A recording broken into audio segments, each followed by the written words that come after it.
کہیں بغاوت پہ اترنا ہے، اس لیے لوگ رہا، اگر بغاوت پہ اتر آئیں گے تو ہماری حکومت ختم ہو جائے گی، اس لیے وہ رو رہا تھا۔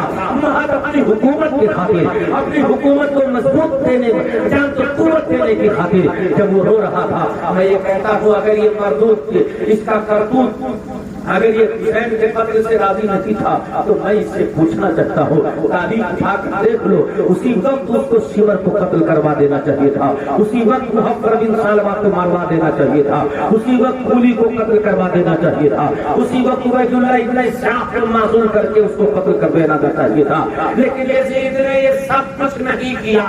جب نہیں کیا تو اس کا مطلب یہ ہوا کہ حسین کے قتل سے وہ راضی تھا، رو اس لیے رہا تھا، پر برائے سیاست کی بنیاد پر رو رہا تھا کہ میری حکومت باقی رہ جائے، یہی اس کی اپنی سیاست تھی۔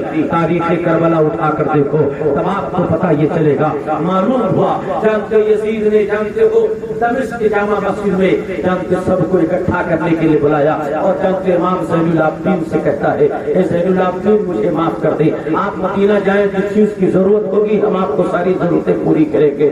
جانتے اس وقت جمعہ کا دن تھا، آپ نے جانتے سارے لوگ مسجد میں اکٹھا ہو گئے۔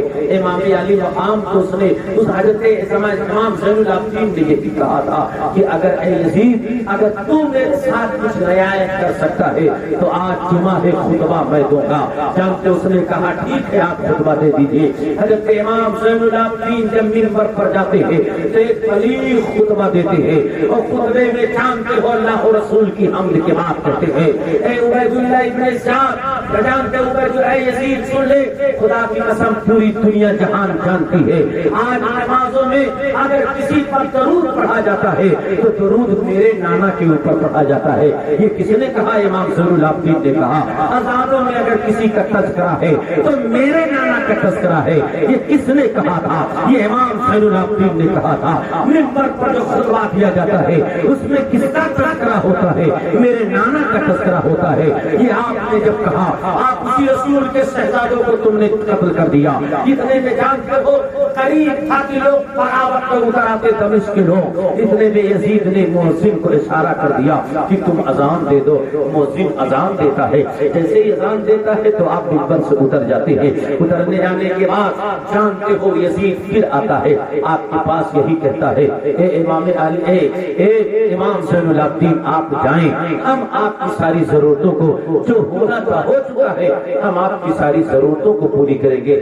یہ اس نے جب یہ کہا اور نعمان بن بشیر کو بلایا اور 30 فوجی دستہ ساتھ میں دیا، اسی لیے آپ کو مدینہ پہنچا دے۔ امام علی مقام امام حسین کے شہزادے امام زین العابدین صبر و ضبط کے پیکر بنے ہوئے تھے۔ حضرت سکینہ حضرت زینب جانتے صاف صبر و ضبط کے پیکر بنے ہوئے تھے۔ جب مدینہ قریب آتا ہے تاریخ اٹھا کر دیکھو تو مدینہ کے لوگوں کو پتہ چلتا ہے، سارے لوگ مدینہ کے باہر آ جاتے ہیں، مدینہ کے بوڑھے ہوں، مدینہ کے بزرگ بچے ہوں، مدینہ کی عورتیں ہوں، سب لوگ جب حسینی قافلے کو جب لٹا ہوا دیکھتے ہیں کہ حسین موجود نہیں ہے، دیکھتے ہیں خدا کی قسم کہ جانتے حسین کا سر کٹا ہوا ہے تو تاریخ دیکھو سارے لوگ اس طرح رو رہے ہیں۔ حضرت امام زین العابدین خاموش ہیں، صبر و ضبط کے پیکر بنے ہیں۔ جیسے ہی جانتے ہو شہر رسول میں داخل ہوتے ہیں، میرے آقا مولا صلی اللہ علیہ وسلم کی بارگاہ پہ پہنچتے ہیں اور پہنچنے کے بعد جانتے کہتے ہیں یا رسول نانا جان اپنے نواسے کا سلام قبول کر لیجیے۔ اور اس طرح درد بھرے انداز میں داستان کربلا کو